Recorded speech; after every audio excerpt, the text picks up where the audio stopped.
সেই যে সূর্যবংশ আর চন্দ্রবংশের বিবরণ, সেই সূর্যবংশের মধ্যে ভগবান রামচন্দ্র আবির্ভাব হয়েছিলেন। এই বংশের পরম প্রতাপ একজন পরাক্রমী রাজা ছিলেন। সেই রাজার নাম হলো রঘু। রঘুর পুত্র অজ, অজর পুত্র দশরথ। সেই দশরথের ঘরে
যমুনা নদী, আর অযোধ্যাতে হচ্ছে সরজু নদী। সেই সরজু নদীতে যেমন আজকে নদীর জল খুব সুন্দর করে ঢেউ খেলছে, এত সুন্দর লাগছে, পাখিরা কলবর করছে, গাছগুলি বাতাসে নড়াচড়া করছে, খুব সুন্দর পরিবেশ হয়ে গেছে অটোমেটিক সবকিছু, কারণ এসে গেছে তো ভিতরে না, মাতৃগর্ভে তো প্রবেশ করেছে। আর ভগবান যেখানে আছে সেখানে তো সবসময় আনন্দ হয়, যে গাছে কোনোদিন ফুল ফুটতো না সেই গাছেও ফুল ফুটা শুরু করেছে, এরকম হচ্ছে। চাঁদের আলো একদম চকচক করছে, উজ্জ্বল। ধীরে ধীরে সেই সময়ও চলে এলো, মানে সেই 9 মাস 10 মাস সেগুলো চলে এলো। নবমীর তিথি ছিল, চৈত্র মাস, সেই চৈত্র মাসের নবমীর তিথি ছিল। যে চারদিকে মন্দ মন্দ সুগন্ধ, পাখিদের কলবর, ভ্রমরের গুঞ্জন, ভ্রমরগুলি গুনগুন গুনগুন করে গুঞ্জন করছে। আর সূর্য দেবতার সেই চমকালো সূর্যের তাপ, আলো খুব সুন্দর লাগছে তখন। আর সেখানে অভিজিৎ মুহূর্ত মানে দুপুরবেলা, ঠিক দুপুরবেলা সমস্ত গ্রহ সমস্ত নক্ষত্র যখন এক জায়গায় এসে মিলিত হয়েছে, আর ঠিক দুপুর 12টায় অযোধ্যা রাজ্যে মা কৌশল্যার গর্ভ থেকে সাক্ষাৎ ভগবান শ্রীহরি প্রকট হয়েছিলেন। সাক্ষাৎ হরি সেখানে প্রকট হয়ে গেলেন। बोलिए श्री रामचंद्र भगवान की जय। মা কৌশল্যার গড়ে জগৎ পিতা পরমাত্মা ভগবান শ্রী রামচন্দ্র সেখানে প্রকট হয়ে গেলেন। আচ্ছা, এখন যদি কোনো মায়ের ঘরে কোনো সন্তান জন্ম হয়, তখন মায়ের মনে কি হয়? খুব আনন্দ হয়। আর কি কি মনে হয়? বাচ্চাকে তুলে নেব, একটু আদর করবো, তাই না? খুব স্নেহ করবো। কিন্তু এখানে তো সব উল্টা। কি হয়েছে? কি উল্টা হইল? উল্টাটা এটাই, যেখানে শিশু হয়ে আসার কথা ছিল সেখানে তিনি দিব্য চতুর্ভুজ রূপ ধারণ করে, উল্টাই তো।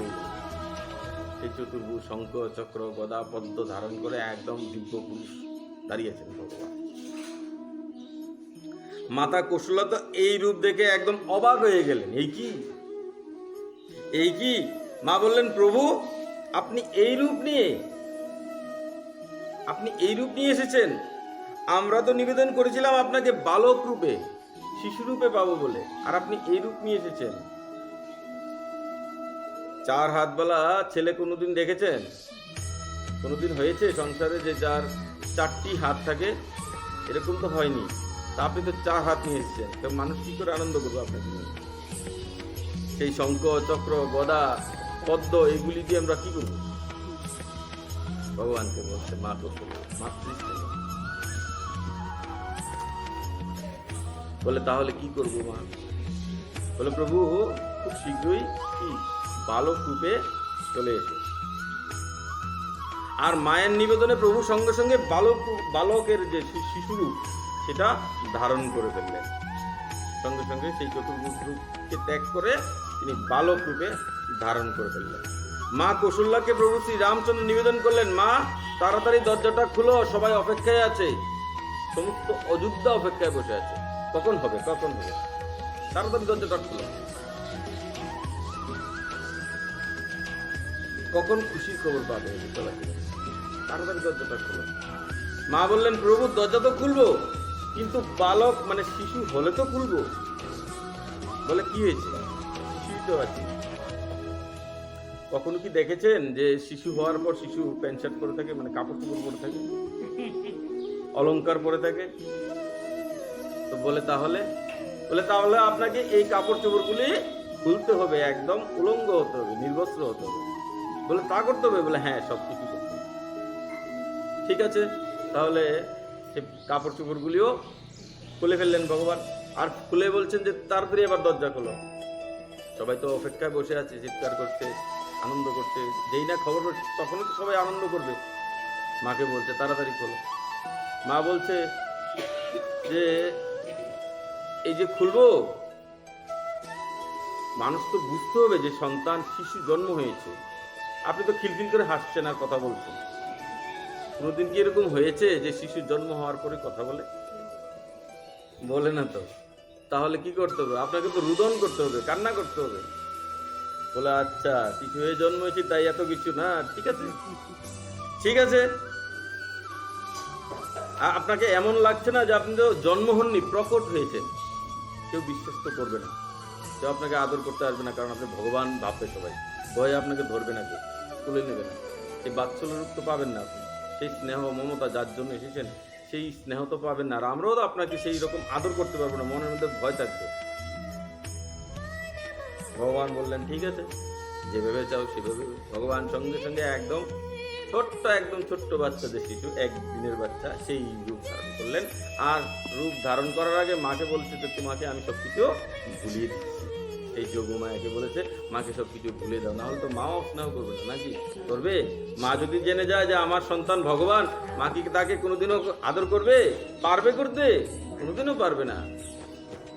মা তো সময়ের ডান্ডা নিয়েও সন্তানকে দৌড়ায়, সে কি ভগবানকে কোনোদিন পারবে? মা তো সন্তানের কানেও ধরে দেয় না, কানমলা।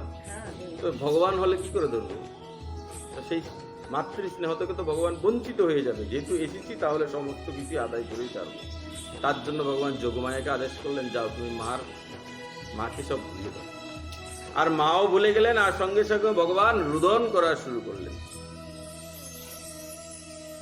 আর মায়ের ইচ্ছা অনুসারে ভগবান রোদন করতে লাগলেন। আর সঙ্গে সঙ্গে এক দাসী দৌড়ে গিয়ে মহারাজ দশরথের কাছে গিয়ে বললেন, মহারাজ কি জয় হো, মহারাজ কি জয় হো, অভিনন্দন, শুভেচ্ছা শুভেচ্ছা। মহারাজ বলছে কি হয়েছে? বলছে মহারাজ আপনার ঘরে চারটি সন্তানের জন্ম হয়েছে। আর এই খবর শুনে রাজা দশরথ এত আনন্দিত হয়েছেন না, সঙ্গে ওনার গলায় যে হারটা ছিল, সেই দামি হারটা সেই দাসীকে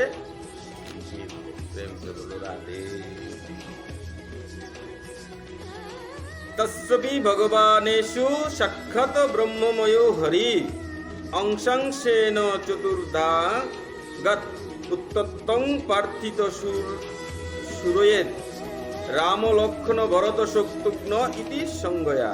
মহারাজ চারটি রাজকুমারের জন্ম হয়েছে আপনার স্ত্রীদের গর্ভে, খুব আনন্দের খবর।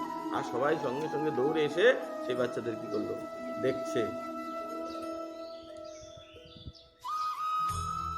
দাসী তো নাচতে লাগলো সেই হার পেয়ে, নাচার উঠে ব্যাপার নাকি, কি সুন্দর। জীবনে যেটা কল্পনা করছিল সেটা পেয়ে না, রাজার গলার হার এই মোটা, নাচতে লাগলো। আর সমস্ত রাজমহলের মধ্যে সমস্ত যত যদুবংশী রাজ, আরে অযোধ্যার যত বাসীরা আছে, ওই ভাগবত বলতে বলতে না যদুবংশী, তো অযোধ্যা যত বাসীরা আছে না, সবাই আবার ভিড় করতে লেগেছে মহলের ভিতর, সবাই প্রবেশ করছে সেই বাচ্চাকে দেখতে। তো অযোধ্যা রাজারা কি করছে, রাজা কি করলো যে বাচ্চাদেরকে একটি বড় একটা পালনা আছে না, যে পালকি দোলনা বা যাই মানে একটা বড় চকি টকি, এইগুলির মধ্যে তাদেরকে রাখলেন। আর দেখতে কিরকম? ভরতজি না, ভরতজি খুব সুন্দর হয়েছে, ভরতজিকে দেখতে খুব সুন্দর লাগছে। আর শত্রুঘ্নজি সাক্ষাৎ কামদেব কেউ পর্যন্ত হার মানাবে, এত সুন্দর শত্রুঘ্নজি। কিন্তু যখনই রামচন্দ্রের দিকে তাকালেন সবাই তাকিয়ে রইলেন। এই কি রূপ, এই রূপ তো কোনদিন দেখিনি। সবাই তাকিয়ে আছেন ভগবান রামচন্দ্র, সবাই লালাই তো রয়েছেন একটু খুলে নেওয়ার জন্য। তো রাজার ছেলে কি আর ফট করে খুলে নেওয়া যায়? অনেক নিয়ম কারণ আছে তো না, সবাই তাকিয়ে রয়েছে। আর মনে কত আনন্দ, আজকে অযোধ্যাতে রাম তখনও কিন্তু কেউ জানে না যে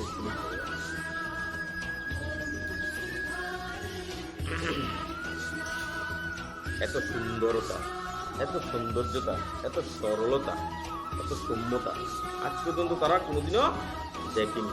এত সুন্দর, কি মানব, কি দেবতা, কি প্রকৃতি, আজকে সবাই এখানে চলে এসেছে। সেই ব্রহ্মা, সেই বিষ্ণু, সেই মহেশ, তিনজন ভগবান সেখানে প্রকট হয়ে গেলেন। সেই ভগবান রামচন্দ্রের সেই ছোট বাল রূপকে দর্শন করার জন্য। আর স্বর্গ থেকে পুষ্প বৃষ্টি হচ্ছে, দুন্দুবি বাজছে। দেবতার যে নারীরা যেখানে ওই স্বর্গে থাকে, অপ্সরারা, তারা নৃত্য করছে, কীর্তন করছে। মাতা লক্ষ্মীও চলে এসেছেন, কুবেরজিও চলে এসেছেন। দেবাদিদেব মহাদেব সবাই চলে এসেছেন ভগবানকে দেখার জন্য, আর পারছে না মানে না দেখে থাকতে। দেখি তো প্রভুর শিশুরূপটি কিরকম, সবারই মনের ইচ্ছা প্রভুর শিশুরূপ কিরকম। দেখুন ভগবানের যতগুলি অবতার আছে, সেই 24 অবতারের মধ্যে ভগবানের কয়টি অবতার আছে? 24 অবতার আমরা জানি। সেই 24 অবতারের মধ্যে ভগবানের প্রত্যেকটা অবতারেই কিছু না কিছু তার চমৎকার আছে। চমৎকার করেছেন তো তিনি বিভিন্নভাবে। চমৎকার কথার অর্থ কি? যেমন বামন অবতারে তিনি সঙ্গে সঙ্গে একদম বিরাট আকার ধারণ করে গিয়েছিলেন। এক পা দিয়ে সেই উপরের 7টি লোক আর আরেক পা দিয়ে নিচের 7টি লোক তিনি কি করেছিলেন? হরণ করে দিয়েছিলেন। এত বিশাল, তাহলে কতগুলি লোক আছে উপরে, কতটুকু পর্যন্ত, তাহলে এক পা দিয়ে উঠতে মানে কি, তাহলে কত বড় রূপ ধারণ করতে পারে। কৃষ্ণ অবতারে ভগবান কি করেছেন? ওনার এই এক আঙ্গুলের দ্বারা সেই গোবর্ধনকে উপরে ধারণ করে দিয়েছিলেন শিশুরূপে। তো বিভিন্ন অবতারে ভগবান বিভিন্ন কি করেছেন? চমৎকার করেছেন। কিন্তু এই রাম অবতারে ভগবান রামচন্দ্র জি কোনো চমৎকার করেননি। তিনি কিন্তু কোনো চমৎকার করেননি এই অবতার। একদম সাদা সিধা মানুষের মতো তিনি জীবনযাপন করতেন। রাজা মানে রাজা, মানুষ মানে মানুষ, মনুষ্যের মতো আচরণ ওনার। কোনো চমৎকারই কোনো কিছু নেই।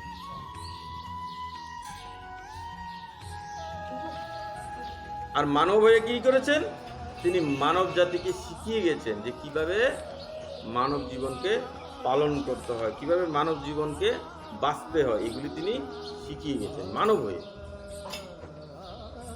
এইভাবে অত্যন্ত আদরে শ্রী রামচন্দ্র আস্তে আস্তে বড় হতে লাগলো। আর যেই না বড় হতে লাগলো, ওনাকে কি করে হয়েছে? উপনয়ন করা হয়েছে। আর গুরুকুলে পাঠিয়ে দেওয়া হলো গুরু শিক্ষা পাওয়ার জন্য, অস্ত্র শিক্ষা। রাজার ছেলে তো অস্ত্রবিদ্যা তো শিখতে হবে। আর গুরুর কাছে পাঠিয়ে দিয়েছেন পড়াশোনা করার জন্য, বেদ গীতা ইত্যাদি অধ্যয়ন করার জন্য। আর সেখান থেকে এসে ওনার কি হয়েছে? রাজ্য অভিষেক হওয়ার কথা ছিল, ঠিক আছে, কথা ছিল, কিন্তু হয়নি। কেন? কারণ সেইখানে আসার পরে ওই যে পিতা দশরথ, তার কথা রাখার জন্য ওনাকে তার রাজ্য ত্যাগ করে বনবাসে যেতে হয়ে গিয়েছিল।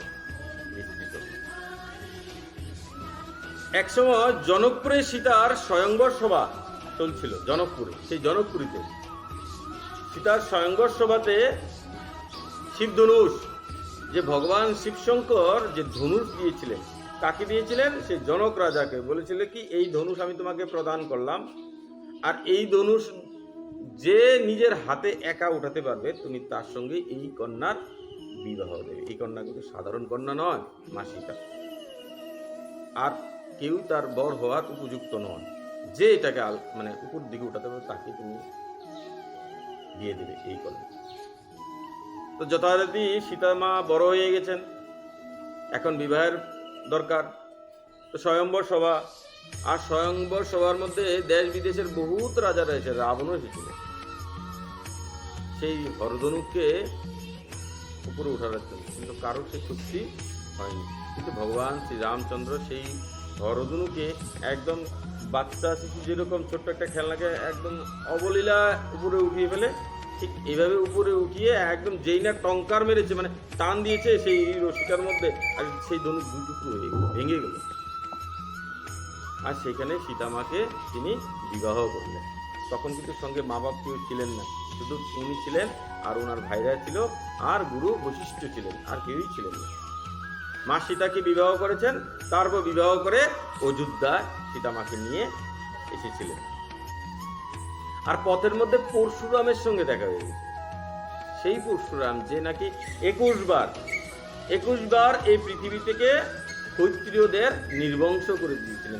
দুষ্ট যারা ক্ষত্রিয় ছিল তাদেরকে কি করেছিল? তিনি শেষ করে দিয়েছিলেন। সেই পরশুরামের সঙ্গে দেখা হয়েছিল, আর পরশুরামও ক্রোধ হয়ে গেছিল। কেন? ওই যে হরধনু ভেঙেছে। হরধনু তো শিবের হরধনু, এটা পরশুরাম এনে দিয়েছিল, তাই উনাকে না জানানো বা উনি একটু রাগ হয়ে গেছিলেন আর কি। তো পরশুরামের সমস্ত অহংকার, সমস্ত দর্প তিনি সেখানে চূর্ণ করে দিলেন। ভেবেছিল এই কেউ নিতে পারবে না, তিনিও জানতেন না তিনি কে। বললাম না, তিনি একদম মানবের মতো আচরণ করছেন, একবারও কাউকে বুঝতে দেননি যে তিনি ভগবান। হয়তো নিজেও ভুলে গেছেন তিনি ভগবান, এরকম হয়েছে। তারপর রাজ্যে আসার পরই পিতা দশরথের সেই প্রতিজ্ঞা পূরণ করার হেতু জন্য তিনি তার প্রাণপ্রিয় সেই অযোধ্যা রাজ্যকে, সেই ধন সম্পদ, ঐশ্বর্য, সিংহাসন, রাজ সিংহাসন ইত্যাদি সুখ সম্পত্তি ইত্যাদিকে সমস্ত কিছুকে একদম খুব অবলীলায় ত্যাগ করে মা সীতা দেবীকে আর সঙ্গে ভাই লক্ষ্মণকে নিয়ে বনবাসে চলে গেলেন 14 বছরের জন্য। তো ওই যে রামনবমী, এই রামনবমী হলো যেদিন ভগবান সাক্ষাৎ প্রকট হয়েছিল, জন্ম হয়েছিল। ভগবানের তো আর জন্ম হয় না, ওনার কি হয়, প্রকট হয়। জন্ম তো আমাদের মতো সাধারণ মানুষের জন্য, জন্ম কিন্তু ভগবান কোনোদিন নেন না, উনি প্রকট হন, হট করে প্রকট হয়ে যান। আবার যখন লীলা শেষ আবার উনি অদৃশ্য হয়ে যান, কেউ দেখে। বনে গিয়ে রাক্ষস রাবণের যে ভগ্নী শূর্পণখা ছিল তার সঙ্গে দেখা হয়েছিল। আর শূর্পণখা ছিল কামাতুর, দুষ্ট বুদ্ধি সম্পন্ন। কামাতুর মানে কি, রামকে বিবাহ করার জন্য সে চেষ্টা করেছে। রাম বলেছিল যে দেখো আমার তো বিয়ে হয়ে গেছে। বলে বিয়ে হয়েছে, কি হয়েছে, একজন রাজা তো 4-5 জন মেয়েকে বিয়ে করতে পারে। বলে না, আমি এই জন্মে মর্যাদা পুরুষোত্তম হয়ে গেছি, অর্থাৎ আমি এক স্ত্রী নিয়ে থাকবো, আমি 2জন স্ত্রী কোনোদিনও বানাবো না, আর আমি দ্বিতীয় স্ত্রীর দিকে তাকাবো না। বলে না, আমাকে বিয়ে করতেই হবে। যখন বেশি বেশি করেছে না, তখন সেই শূর্পণখার নাক কাট সব কেটে দিয়েছে। শূর্পণখার নাক কেটে দিয়েছে, আর এই খবর রাবণের কাছে চলে গেছে। আর যেই না রাবণের কাছে চলে গেছে, রাবণ এই খবর শুনে ক্রুদ্ধ হয়ে গেছে, বোনের নাক কেটে দিয়েছে তো না, তো ভাই তো রাগ হবেই। ভাই কি করেছে, একজন রাক্ষস, তার নাম হলো মরিচ, সেই মরিচ নামক রাক্ষসকে একটি মৃগ মানে হরিণের রূপ ধারণ করিয়ে পাঠিয়ে দিল সেই রামচন্দ্রের সেই যে পর্ণকুটির, সেই কুটিরের কাছে, যে বনের মধ্যে যে ঘরটা বানিয়েছিল থাকার জন্য, সেই ঘরের কাছে। আর ভগবান রামচন্দ্র দেখুন, ভগবান যে তিনি নিজেও ভুলে গেছেন ভগবান, এরকম অবস্থা। সেই মৃগকে দেখে ভগবান মোহিত হয়ে গেছে। মা সীতা বলেছে আমার ওই সোনার হরিণ চাই, সোনার হরিণ রূপ ধারণ করেছে। আর যেই না মা সীতা বলেছে আমার এই হরিণটা লাগবে, ভগবানও কি করেছে, সেই হরিণের পেছনে পেছনে ছুটছে। আর এই করতে করতে অনেক দূর চলে গেছে।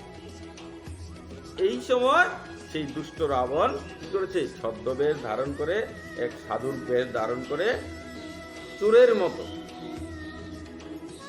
মতো সেই মা সীতার কাছে এসে বলছে ভিক্ষাং দেহি, ভিক্ষা দাও। তো মা বলছে নিন ভিক্ষা। বলে না, এইভাবে না, তোমাকে এই যে করুণার যে বাউন্ডারি দেওয়া আছে, করুণার বাউন্ডারি, এটার পার করে আসতে হবে। বলে লক্ষ্মণ ভাই তো বলে গেছে আসা যাবে না। কি, তাহলে ব্রাহ্মণ না নিয়ে চলে যাবে? তাহলে তোমাকে অভিশাপ দেব।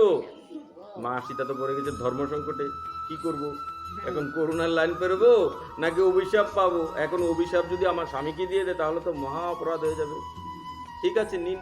আর যেই না ভিক্ষা দিতে গেছে, সঙ্গে সঙ্গে সেই দুষ্ট রাবণ মা সীতাকে এক হাতে ধরে একদম সেই পুষ্পক বিমান ছিল, সেই পুষ্পক বিমানে করে সোজা একদম উপরে পথে, হেলিকপ্টারে। আর পথের মধ্যে জটায়ু পাখির সঙ্গে দেখা হয়ে গেছে। জটায়ু পাখি অনেক চেষ্টা করেছিল আটকানোর জন্য, কিন্তু রাবণের এত শক্তি ছিল না। সে কি করেছে, জটায়ু পাখির সেই ডানা দুটিকে কেটে দিয়েছিল। আর ডানা কাটার পর কি হয়, পাখি তো আর উঠতে পারে না। তো সে কি করে গেছে, পড়ে গেল নিচে, আর নিচে ছটপট ছটপট করছে। আর ভগবান রামচন্দ্র যখন অনেকটা যাওয়ার পর সে আর মৃগকে আর দেখছে না, অদৃশ্য হয়ে গেল। সেই মায়াবী মৃগ ছিল তো ভগবান কি করলেন, ঠিক আছে যাই, আবার ঘরেই যাই।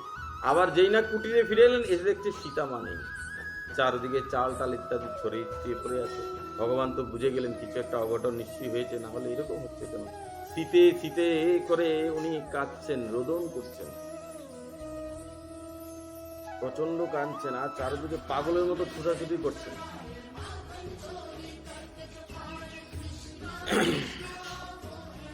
আর এই যখন ছোটাছুটি করে উনি বনের মধ্যে ঘুরছেন না, ঘুরতে ঘুরতে তখন সেই জটায়ু পাখিকে পেয়ে গেলেন। আর সেই জটায়ু পাখির কাছে সমস্ত খবর জানতে পারলেন যে সেই দুষ্ট রাবণ লঙ্কাপতি, সে তোমার সীতাকে, মা সীতাকে হরণ করে নিয়ে গেছে, তুমি সেখান থেকে সীতাকে আনতে পারবে, এছাড়া কোনো আর রাস্তা নেই। তাই ভগবান কি করলেন, পথের মধ্যে সেই বানররাজ সুগ্রীবের সঙ্গে দেখা হয়ে গেল। সুগ্রীবের সঙ্গে বন্ধুত্ব হলো। আর বিভিন্ন যে বানর, তাদের সঙ্গে বন্ধুত্ব হলো। আর তাদের সহায়তায় ভগবান সেই আরেকজন বানররাজ ছিলেন, তার নাম ছিল বালি, সেই বালিকে বধ করেছিলেন। কেন? কারণ বালি রাজা সুগ্রীবের যে স্ত্রী তাকে হরণ করেছে, নিজের ভাইয়ের স্ত্রীকে হরণ করে নিজের কাছে রেখে দিয়েছিল। তার জন্য ভগবান তাকে দণ্ডিত করলেন, শাস্তি দিয়েছিলেন। এই জন্যই বলে, বালি বলেছিল যে প্রভু আমি তো কোনো অপরাধ করিনি তোমার সঙ্গে, তোমাকে তো আমি চিনতাম না, তোমার সঙ্গে তো আমার কোনো ঝগড়া হয়নি, যুদ্ধ হয়নি, তারপরও তুমি আমাকে কেন মেরেছ? ভগবান কি বলেছেন? ভগবান বলছেন এই সংসারে যে শুধু আমার কাছেই অপরাধ করবে এমন কোনো কথা নয়, তুমি যদি অন্যের কাছেও অপরাধ করো তাহলেও আমি তোমাকে শাস্তি দণ্ড দিয়ে থাকবো। এই যে বালি কিন্তু ভগবানের কাছে কোনো অপরাধ করেনি, বালি তার ভাইয়ের কাছে অপরাধ করেছে, কিন্তু ভগবান তাকে দণ্ডিত করেছেন এই কারণে। তারপর এই করতে করতে ভগবান সমুদ্রের তীরে এসে উপস্থিত হলেন, আর সেই বিশাল উত্তাল সমুদ্র, আর কাঁদছেন কি করে সেই সমুদ্রের ওই পার যাবেন। দেখুন ভগবান যখন নিজে বলে গেছে, বললাম এত বড় সমুদ্র আমি কি করে যাব, হাসিতে। আর এটার মাধ্যমে ভগবান জগৎবাসীকে এটাও শিক্ষা দিয়েছেন যে কখনো এইভাবে স্ত্রীর জন্য আসক্তি করতে নেই, তাহলে এরকম অবস্থা। আজকালকার দিনেও তো ছেলে মেয়ে এখনো বিয়ে হয়নি, প্রেম করছে, দেখা গেল কি মেয়েটা কিছু একটা উল্টাপাল্টা হয়ে গেল, মানে তাকে ভুলে গেল, আর ছেলে কি করছে, নিজের জীবনটা দিয়ে দিচ্ছে, আত্মহত্যা করে ফেলছে। তার জন্য তাকে ছেড়ে আমি বাঁচতে পারবো না, এই জীবন রেখে লাভ নেই, ফট করে কি করছে, সে নিজের জীবনটাকে শেষ করে দিচ্ছে। ভগবান এই ঘটনাটা করিয়ে মানুষকে শিক্ষা দিয়েছেন যে এইগুলি কোনোদিনও করতে নেই, এত আসক্তি কোনোদিন থাকতে নেই। আসক্তি থাকেই খারাপ। কাম ও ক্রোধ ও লোভ এইগুলি হলো নরকের দ্বার, এগুলির মাধ্যমে আমরা নরকে প্রবেশ করি। কাম, এই যে কামনা যে কত খতরনাক, আর লোভ তার আছে আমার নাই, এটাই কয় লোভ। যেদিন সেই তার ভগবান যেটা দেওয়ার দিয়েছে, আমারে ভগবান সেটা দেওয়ার দিয়েছে, তারটাতে নিয়ে সুখী থাকুক, আমারটা আমি নিয়ে খুব সুখী আছি, আমার ভাগ্যে যেটা আছে আমি। যেদিন এই মনোভাব চলে আসবে সেদিন মনে করুন চলে যেতে হবে। এই মনোভাব যতক্ষণ না আসবে না ততক্ষণ লোভ, বাসনা, ক্রোধ, যে আমার কিছু করছে তারও আমি উল্টে আবার করে দিলাম, এটা তো ক্রোধ, তার ক্ষতি করলাম। ওই যে কায়িক, বাচিক, মানসিক, 3 রকম ভাবে মানুষ পাপ করিয়া থাকে, ওই ক্রোধের মধ্যে তো হয় এগুলি। তো কামনা কিন্তু খুব ডেঞ্জারাস। ভগবান এটা দিয়ে শিক্ষা দিয়েছে যে কোনোদিনও কামনা করতে নেই, কোনো কিছুর জন্য চাইবে, যা আছে তা নিয়ে।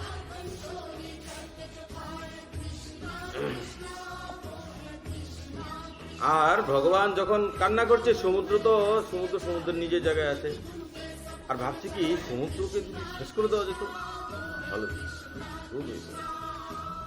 আর যেই না ভগবান ক্রোধে ভ্রুকুটিগুলি একটু নাড়া দিয়েছেন না, সমুদ্রের দুটো ভয়ে একদম প্রকট হয়ে গেছে। রক্ষা করুন, রক্ষা করুন, আপনার এক ভ্রুকুটিতে পুরো বিশ্ব ব্রহ্মাণ্ড উলটপালট হয়ে যায়, আর আমি সাধারণ একটা সমুদ্র, আমার কি কোনো অস্তিত্ব থাকবে? প্রভু রক্ষা করুন, রক্ষা করুন। বলে আমার শীতে ওইখানে তাকে আনতে হবে। বলে প্রভু কি করে আনবো? বলে প্রভু আপনি আমার উপর দিয়ে চলে যান। বলে কি করে যাবো? এই তো জল, জলের মধ্যে তো ডুবে যাবো। বলে প্রভু না, ডুববেন না, আপনি এখানে একটি সেতু, মানে ব্রিজ, একটি সেতু তৈরি করুন, আর সেই সেতু যখন তৈরি হয়ে যাবে জগৎবাসী সেটা সাক্ষী থাকবে। ভগবান কি করলেন? সঙ্গে সঙ্গে সমস্ত বানরদের নিয়ে সেখানে একটি সেতু নির্মাণ করলেন, আর বিভিন্ন পাথর, বিভিন্ন পর্বত শৃঙ্গ ইত্যাদিকে এনে এনে সেখানে সেতু নির্মাণ কাজ আরম্ভ। আর এগুলো বিস্তৃত আছে, যখন সেতু নির্মাণ করার জন্য কোনো পর্বতকে হনুমান আলগি দিয়ে আনছেন না, তখন সেই পর্বত থরথর করে কাঁপছে, হনুমান যেন কি করে। ঠিক আছে, কিন্তু ভগবান নিজেও ভুলে গেছে, ভগবান টেনশন আছে কি করে হবে, কি করে হবে। আর সেই সেতু নির্মাণ করার পর ভগবান সমস্ত বানর সেনাদের নিয়ে লঙ্কায় গিয়ে পৌঁছে গেছেন, কিন্তু সমুদ্রে বান দিয়ে। সেখানে তিনি নিকুম্ভ, কুম্ভ, দুর্মুখ, প্রহস্ত, অতিকায় এবং রাবণের পুত্র মেঘনাদ এবং তার ভাই কুম্ভ কর্ণকে যুদ্ধে পরাস্ত করলেন, মেঘনাদকেও মেরেছে, বধ করেছেন, আর কি কুম্ভকর্ণকেও যুদ্ধে পরাস্ত করলেন। কিন্তু একে একে সবাই বধ হতে লাগলো, সপ্তম মানে গোবিন্দায় সবাই নম হতে লাগলো। শেষে নিজ সৈন্যের এই বিপুল বিনাশ লক্ষ্য করে নিজেই সেই রাবণ ভগবান শ্রী রামচন্দ্রের সামনে এসে উপস্থিত হয়ে গেল। আর বহুত মাত্র এবার আমি নিজে যাবো। রাবণ তার উপর তীক্ষ্ণ বাণ ছাড়তে আরম্ভ করলেন, একদম ধারালো ধারালো বাণ। রাবণ সেই পুষ্পক রথে বসে কি করলো, ভগবান রামচন্দ্রের উপর ছাড়তে লাগলো। আর দেবরাজ ইন্দ্রের যে রথ, সেই রথটাকে দেবরাজ ইন্দ্র ভগবান রামচন্দ্রকে দিয়ে দিয়েছে। আর ভগবান রামচন্দ্র সেই রথে বসে সেই রাবণকেও উল্টা সেই বাণ মারলেন। আর ওই মধ্যে দিয়ে কিন্তু বাসন্তী পূজা ইত্যাদি, দুর্গা পূজা ইত্যাদি হয়ে চলে অনেক। আর যেই না বাণ ছেড়েছে, সঙ্গে সঙ্গে রাবণের দেহ একদম বিদীর্ণ হয়ে গেল। সেই তীর যখন রাবণের শরীরে গিয়ে পড়ল, রাবণ ছিটকে রথ থেকে পড়ে গেল। আর রথ থেকে পড়া মাত্রই রাবণের মুখ থেকে রক্তভূমি শুরু হয়ে গেল, গড়গড় করে রক্ত ভূমির বন্যা পড়ছে। আর অবশেষে সেই রাবণের মৃত্যু হয়ে গেল, রাবণ মারা গেল। আর সেই যুদ্ধক্ষেত্রে রাবণেরও আর ও অন্যান্য রাক্ষসের যত স্ত্রী ছিল, সৈন্যরা ছিল না, তাদের স্ত্রীরা তো বাড়িতে ছিল, তারাও সেই যুদ্ধক্ষেত্রে দৌড়ে চলে এলো বিকালের দিকে। আর এসেই সবাই কান্না করছে।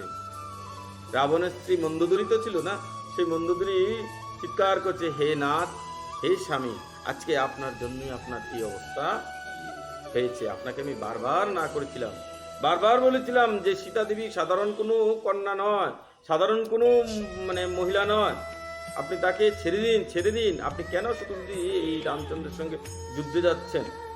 ছেড়ে দিন, ছেড়ে দিন। কিন্তু কামাতুর ছিল তো, সীতাকে পেতে চেয়েছিল রাবণ, বিয়ে করতে চেয়েছিল, তাকে ভোগ করতে চেয়েছিল। মা লক্ষ্মী কি কোনোদিন ভোগ করা যাবে? সেই জিনিসটা বারবার মন্দোদরী বলেছিল, কিন্তু সে শুনেনি। আপনার ভয়ে ত্রিলোক কাঁপত, ত্রিলোক, তিন লোকের দেবতার। তিনি কিন্তু এই যে রাবণ এত শক্তিশালী ছিল না, সে 10-12 জন দেবতাকে এনে নিজের কাছে বন্দি করে রেখেছিল, সেই শনিদেব পর্যন্ত সম্পদশালী ছিলেন। কিন্তু কামের বসে আপনি দেবী সীতাকে বন্দি বানিয়ে দিয়ে গিয়েছিলেন। এর ফলস্বরূপই এই বিনাশ। আমরা তো অনাথ হয়ে গেলাম, আমরা তো বিধবা হয়ে গেলাম। আমাদের যে এখন কি গতি হবে, স্বামী না থাকলে যে কি গতি হয়। আর আপনার শরীর আজকে শকুনের খাদ্য হিসাবে পরিণত হলো। কে পুরাবে? পুরুষ লোক তো একজন নেই, যুদ্ধে সব মারা গেছে, কে দাহ করবে? আর আপনার সেই আত্মা নরক ভোগের জন্য পাঠিয়ে দেওয়া হলো, তৈরি হয়েছে না, চলে গেছে তো। কে করবে শ্রাদ্ধ শান্তি ইত্যাদি? কেউ তো করার নেই। এরপর ভগবান শ্রী রামচন্দ্র অশোক বনে গিয়ে মা সীতাকে দেখলেন। আর স্ত্রীকে দেখে তো ভগবান রামচন্দ্র কাঁদছেন, মা সীতাও কান্না করছেন। আর কি করলেন এই ঘটনার পরে আরো সংক্ষেপে বলছি। এবার বিভীষণকে কি করলেন, লঙ্কার অধিপতি মানে লঙ্কার রাজা বানিয়ে দিলেন। বিভীষণ কে ছিল? সেই রাবণের ভাই। সে সত্যের পথে আগেই চলে এসেছিল, তার জন্য সে বেঁচে গেছে, নাহলে সেও মারা যেত। আর সেখান থেকে মা সীতাকে উদ্ধার করে রাজা সুগ্রীব, বিভিন্ন বানর সেনা, হনুমান, লক্ষণ, তাদেরকে সবাইকে সঙ্গে করে নিয়ে সেই বিমানে করে ভগবান আবার লঙ্কা থেকে মানে রিটার্ন ফেরার জন্য প্রস্তুত হলেন। এইভাবে 14 বৎসর বনবাস কাল অতিক্রম হওয়ার পর তিনি কি করলেন, বাড়িতে গিয়ে পৌঁছলেন, মানে তার সেই অযোধ্যা নগরীতে তিনি গিয়ে পৌঁছবেন। আর এই খবর পেয়েছে সবার আগে কে? রাজা ভরত, কারণ ভরত তো রাজা ছিল। আর ভরত কি করেছে, যখন রাজা রামচন্দ্র মানে নগরে ছিলেন না, বনবাসে ছিলেন, ভরত কি করেছে, গৌমূত্র, সে যে গরুর যে মূত্র, সেই গরুর মূত্রতে চাল সেদ্ধ করে, সেটাকে বলা হয় জবান্ন, সেই জবান্ন খেয়ে সেই 14 বছর কাটিয়েছে। সম্ভব? জল না, কিন্তু জলে তাহলে সিদ্ধ না, কিন্তু গৌমূত্রে। হ্যাঁ, আর কি বঙ্কল শুধু পরিধান করেছেন। বঙ্কল মানে গাছের বাকলা, বড় বড় মোটা মোটা গাছের যে বাকল, এগুলি পড়েছে। আর কি করেছে, সেই কুশ, ওই যে শক্ত নরম নরম না, শক্ত শক্ত দিদি, ওই যে কমল গোপালন দেওয়া এইগুলির মধ্যে ঘুমিয়েছে, শুয়েছে, মাথায় চুল কাটেনি, জটা ধারণ করে রেখেছিলেন। এইভাবে তিনি রাজ্য চালিয়েছিলেন। অথচ রাজা, যে মা কৈকি তাকে পাঠিয়েছিল ভগবানকে নিজের ছেলেকে রাজা বানাবো এই আশা করে, কিন্তু মা কৈকি এই যে কাজটা করেছে না, তো ভরত মার উপর প্রচন্ড কষ্ট পেয়েছিল। বলছেন, মা তুমি আমাকে রাজা বানাতে চেয়েছিলে, তো ঠিক আছে আমি রাজাই হবো, কিন্তু কি রূপ রাজা সেটা তো তুমি চাও না। আমি আমার মনের মতো করে রাজা হবো, আমি আমার ভাইয়ের জন্য আমি এই ত্যাগগুলি স্বীকার করলাম। আমার আজকালকার ভাইয়েরা, সেই রাজা রাম, সেই ভরত, সেই লক্ষণ। লক্ষণ তার স্ত্রীকে সেখানে রেখেই চলে গেছিল। লক্ষণ স্ত্রী বলেছিল আমি যাব, বলে না, তুমি যদি ওখানে আমার সঙ্গে যাও তাহলে আমি আমার ভাইকে কোনোদিনও সেবা করতে পারবো না। লক্ষণ ওখানে গিয়ে অনেক ত্যাগ স্বীকার করেছে। লক্ষণ এক রাত্র ঘুমায়নি, সবসময় পাহারা দিয়েছে, কিছু খায়নি বলে ভাইয়ের পাওকে ধরে রেখেছে। এরকম ভাই ভগবান এগুলি শিক্ষা দেওয়ার জন্য এসেছেন। এই লক্ষণই তো সংকর্ষণ, মানে সে বলরাম, এই জন্মে লক্ষণ হয়ে গেছেন। ভরত গিয়ে, আর ভরতের এই খবর শুনে রাজা রামচন্দ্র প্রচন্ড দুঃখ পেলেন, ব্যথিত হয়ে গেলেন। তিনি সঙ্গে সঙ্গে কি করলেন, যখন অযোধ্যায় প্রবেশ করলেন, ভরতজি ওনার যে পাদুকা, যে চরণগুলি ছিল, যে জুতুগুলি ছিল, সেই জুতুগুলিকে সবসময় মাথা ধারণ করতেন, সেই সিংহাসনের মধ্যে রাখতেন, আর নিচে বসে তিনি রাজ চালাতেন। সেই জুতোগুলিকে মাথায় করে নিয়ে, ঢাকঢোল নিয়ে ইত্যাদি সমস্ত নগরবাসীকে নিয়ে ভগবান রামচন্দ্রকে অভ্যর্থনা জানাতে এসেছেন। আর ভগবান এই দৃশ্য থেকে তো আর থাকতে পারলেন না, সঙ্গে সঙ্গে ভরতকে নিজের আলিঙ্গন করে ফেললেন নিজের বুকে নিয়ে, আর কাঁদছেন। এরকম ভাইও কি হয়? তারপর ভগবান রামচন্দ্র নিজের রাজ্যে এসে প্রবেশ করলেন। ভগবানকে নতুন করে আবার কি করা হলো, অভিষিক্ত করা হলো। কারণ ভগবান তো বনে ছিলেন, এতদিন বনবাসী রূপ ধারণ করেছিলেন, 1 বছর করেছিলেন। তো ওনাকে আবার সুন্দর করে ওনার যে চুল টুল ইত্যাদি ছিল এগুলিকে নতুন করে আবার কেটে টেটে, তখনের দিনে এইসব ছিল, মাথা মুন্ডন করে তারপরে নতুন বস্ত্র ধারণ করিয়ে দিলেন, অভিষেক করানো হলো। তারপর রাজ সিংহাসনে অভিষিক্ত করা হলো। ভগবান শ্রী রামচন্দ্র তখন রাজা রামচন্দ্র হয়েছেন।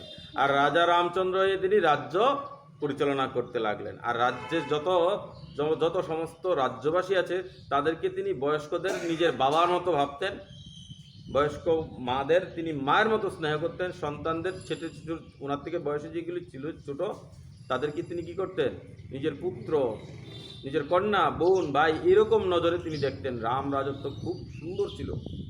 একদিন রাজা রামচন্দ্র কি করেছে, রাত্রিবেলা ঘুরতে ঘুরতে বেরিয়েছে নগর, ছদ্মবেশ ধারণ করে। আর শুনছে কি, কোনো এক ব্যক্তি তার স্ত্রীকে ঘরের মধ্যে বকাবকি করছে, কি তুই হলি অসতী, তুই হলি দুষ্ট, তুই হলি উল্টা, তুই পরের সঙ্গে রাত্র কাটিয়ে এসেছিস, তোকে আমি ঘরে রাখতে পারবো না। রাজা রামচন্দ্র তো স্ত্রী কামুক, স্ত্রী আসক্ত, উনি রেখেছেন, কিন্তু আমি পারবো না, তোকে আমি ত্যাগ করব। আর যেই না এই কথা শুনেছে না, ভগবানের মনে ভয় সৃষ্টি হয়ে গেল। আরে জগৎবাসী তো তাহলে আমার সম্বন্ধে অনেক কিছু বলছে, আমার সম্বন্ধে অনেক কিছু বলবে, কোন দিন সিংহাসনে বসে থাকবো ফট করে বলবে এই কথা। আর কি করলেন, সেই রাজ্যে আবার যখন ছদ্মবেশ ধারণ ছেড়ে যখন আবার ফিরে চলে এলেন, তখন তিনি মা সীতাকে সঙ্গে সঙ্গে পরিত্যাগ করে দিলেন, ছেড়ে দিলেন। কেন? বলে তুমি তো জানো আমি তো অসতী নই, কিন্তু লুকে যে বলে, এই লুকের কথা রাখার জন্য ভগবান নিজের স্ত্রীকে পর্যন্ত ত্যাগ করে দিয়েছেন। আর সেই স্ত্রী গিয়ে কোথায় গিয়ে বসলেন, এই সীতামা গিয়ে বসলেন বাল্মীকির আশ্রমে। সে তখন সীতামা গর্ভবতী ছিলেন, সেই গর্ভবতী অবস্থায় বাল্মীকির আশ্রমে গিয়ে বসলেন, আর সেখানে লব আর কুশের জন্ম হল। তো অনেক বিস্তৃত কাহিনী, এই আধা ঘন্টা হয় না। প্রজারা বলছে যে সীতামার যে চরিত্রে কোনো দাগ নেই, তার কি প্রমাণ? ঠিক আছে, তাকে জ্বলন্ত আংরার উপর দিয়ে যেতে বলো। সীতামা এত কষ্ট পেয়ে মানে আর সহ্য করতে পারছেন, সঙ্গে সঙ্গে ধরতী মাতাকে বলছেন, হে মা, আমি যদি সতী সাবিত্রী হয়ে থাকি তাহলে তুমি এক্ষুনি প্রকট হও, আমি তোমার গর্ভে চলে যাব। আর সঙ্গে সঙ্গে মাটি 2 ফাঁক হয়ে গেল, আর মাসটা কোথায় চলে গেল, সেই মাটির গর্ভে একদম বিলীন হয়ে গেল। ভগবান রামচন্দ্র কাঁদছেন।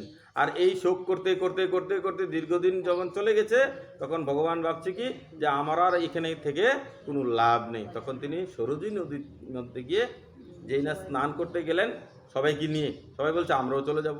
আর যেই না স্নান করছেন আর সেই ডুব দিতে দিতে সঙ্গে সঙ্গে সেখান থেকে দিব্য বিমানে করে সেই বৈকুণ্ঠ ধামে আবার তিনি গমন করলেন। এই বলে আজকে শ্রীমদ্ ভাগবতের বিশ্রাম দিলাম। রাধে রাধে। बोले राजा रामचंद्र भगवान की।